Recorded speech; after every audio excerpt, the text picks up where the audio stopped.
With over 12 re-implementations, Love Letter, released in 2012, proves that a small game can pack a punch. The 16-card game by CG Kanai offers players risk, deduction, and a little luck as they attempt to deliver their love letter to the princess. Players must make a decision upon drawing a card on their turn. Play their new card or play the previously held card. While simple, this decision might provide a player with protection, an opportunity to eliminate a player, or the right amount of confusion for everyone else at the table to not know what remaining card you have in your hand or how powerful it might be. And with one card removed each round, it's impossible to know exactly what other players know. It's an endlessly replayable light card game. Love Letter is modern game design distilled to its purest form. 16 cards whisper, draw one truth and play one risk. A kingdom in your hand. Love Letter was a whole world contained in a single choice. Everyone remembers the first time they played Love Letter. A guard's gaze, a daring guess, the table erupts. 8 characters, 16 cards, and one iconic red bag. How could something so little feel so complete? Love Letter changed how publishers thought about scale and value. No box could measure the impact of pure design. Small rewrote the rules. Big game no longer meant big box. Designers everywhere felt the shockwave of its elegance. Seiji lit the spark. A new age of microgames bloomed from 16 cards. Everyone, including us, began chasing elegance, essence, and clarity. More than a decade later, Love Letter still finds new tables, new fans, and new stories. Few games have shaped the modern hobby like Love Letter. 16 cards, infinite memories, Hall of Fame.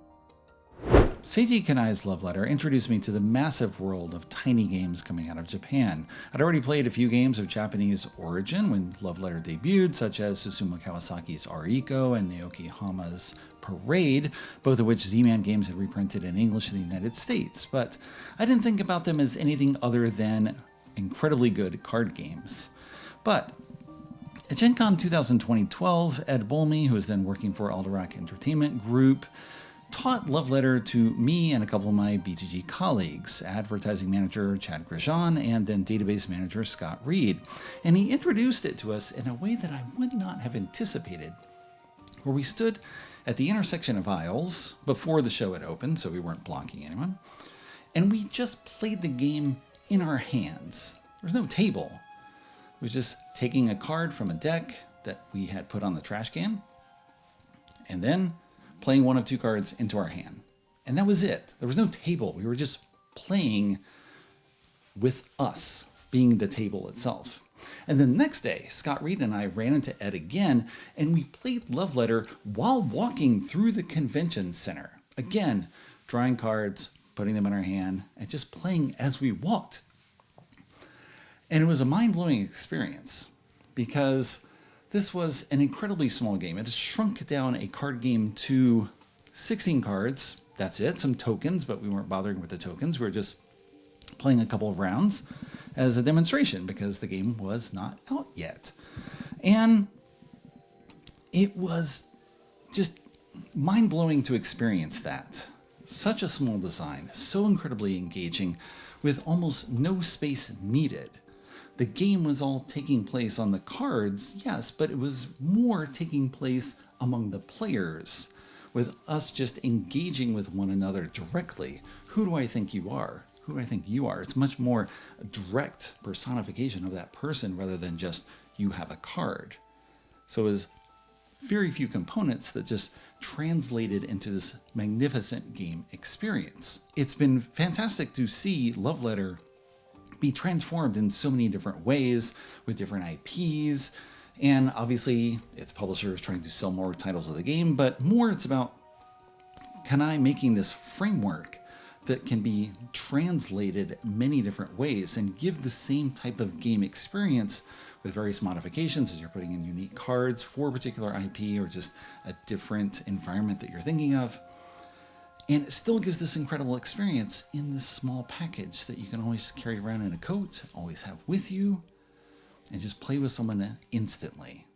It was an incredible introduction to that world of Japanese game design where things were more experimental, often because the designers were self-publishing those creations in a limited print run, small number of copies, and then they would just try something out for the next show.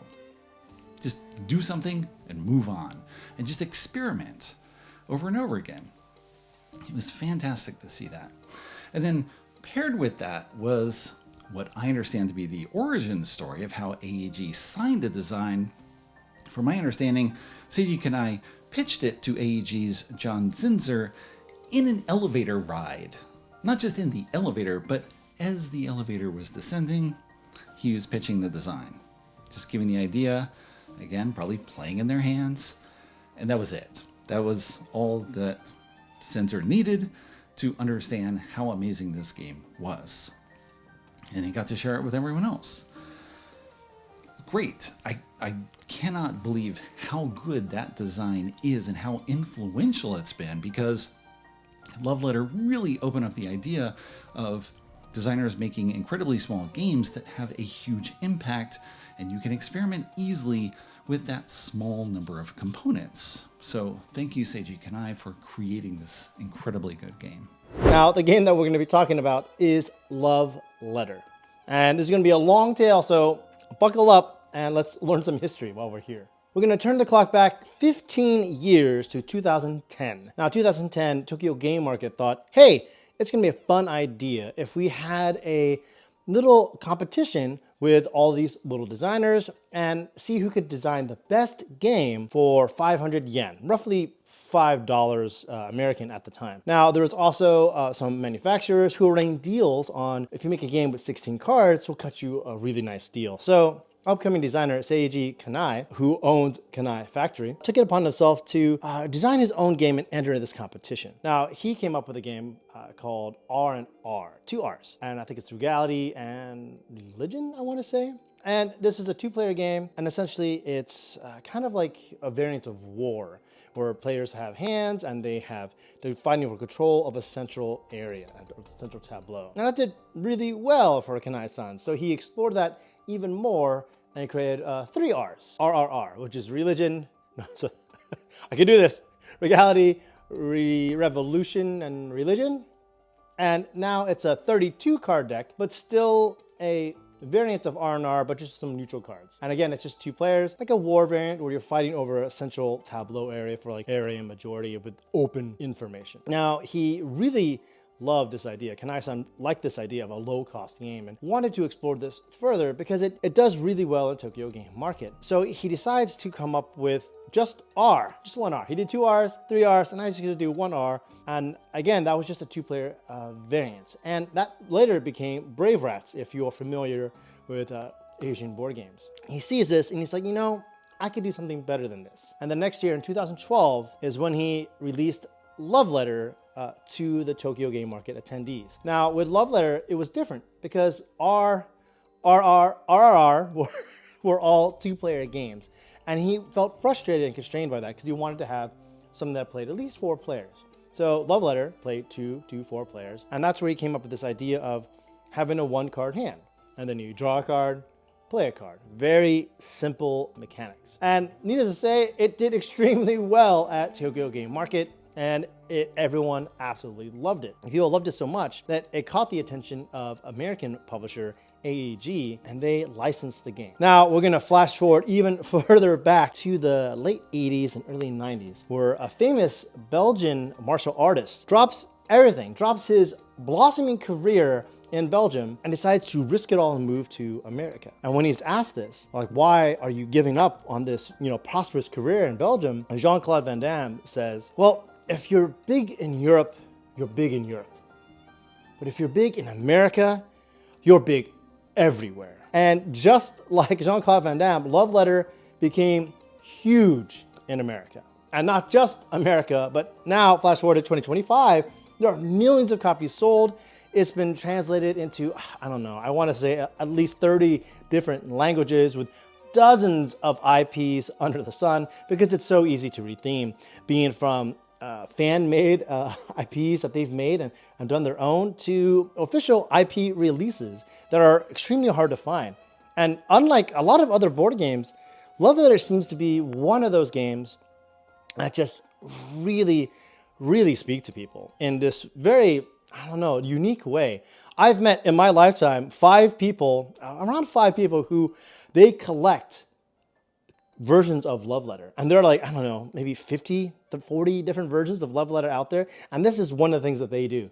They go out and hunt for different versions of Love Letter. And from my understanding, some Love Letter printings have like very small print runs, small print runs of maybe 2,000, some even 500. So it's really difficult to find those. And so because Love Letter just did so well for AEG, it kind of created this craze of not only for micro games and other people wanting to create these little micro games, and maybe we can do another hit. It costs us not a lot of investment, but we can make a lot of money from that. And it's just really fun to kind of force designers to strip out all the chrome and come up with a focused game of only a few components. Love Letter also caused a lot of foreign publishers to go to Japan. And I mean foreign as in not Japanese, but publishers in Europe and America going to Japan to find the next Love Letter. And from Love Letter caused all this attention to come to Japan. And now publishers are always there in Japan looking for the next big Love Letter. There are lots of publishers discovering new and new games from Japan, and a lot of that, I have to say, comes from Love Letter. And I think about this quite a lot because I think about 2018 or so. I am living in Taiwan at that time. I travel from Taipei all the way to Kaohsiung, which is in the southern, from the north all the way to the south of the island. Maybe like a 5-hour drive, maybe 2-hour train ride. And I'm there for the Board Game Moonlight Convention, which no longer exists. I leave to go get lunch, and across the street to go get sushi somewhere. And I see this one gentleman sitting down eating lunch, and he's white, so I know he's a foreigner like me. And I just sit down and say hi to this individual and ask if he's there for the Board Game Convention, because I can only assume they're there for the Board Game Convention. And it turns out that this is CEO John Zeisner of AEG. And as soon as I discovered this, I'm like, oh, wow, you are AEG. And he's like, well, you know, on good days. Bad days, it's everybody else, was his joke. And we started talking about Love Letter, and he talks to me about how when he picked it up and he sold it at Gen Con, it didn't do well at first. And he was kind of disappointed by it. And he's like, this was huge in Tokyo. Why isn't it big here in the States? And so he started giving some copies away for free at that Gen Con. And then lo and behold, by the end of Gen Con, he's walking the halls and he sees everyone playing his game. And then he gets really excited. And he tells me that he's here in Taiwan because of Love Letter. He comes back to Asia every year to see if he can find the next Love Letter. You know, the impact of Love Letter can still be felt today. And it came out in 2012, and 13 years later, we're still feeling the effects of Love Letter in the board gaming industry and in the hobby in general. Now, people ask me, every now and then, people ask me, Jay, what's your favorite Love Letter? And I will tell them that if you're looking for the best Love Letter version, I would probably say Love Letter Premium, because it takes the play count up to 8. Comes in a really, really nice box with magnets and inside felt, and the cards are these giant tarot-sized cards. Very, very nice production. The best production you're gonna get. Love Letter Premium is my strong recommendation. But if you ask me what my favorite version of Love Letter is, I'm gonna say it's all the fan versions out there. You got to see all these different fan variants of Love Letter that existed before IPs were a thing. Like there was a Mega Man, there's Simpsons. One person I knew in Taiwan like took pictures of their friends and made those the characters of the game and surprised someone on their birthday as a gift. Like, here's Love Letter, and there's pictures of all of us as these different characters of Love Letter. And I thought that was really cute and smart and endearing. And to me, that's probably my favorite version of Love Letter. It's all the fans and how the community as a whole did all these rethemes to celebrate one game. Congratulations to Kanai Factory for this well-deserved entry into the BGG Hall of Fame with Love Letter. Thank you to all the contributors who helped make this video, and thank you for joining us in celebrating this year's Hall of Fame inductees. For more details about the Board Game Geek Hall of Fame and to explore even more amazing games, visit BoardGameGeek.com.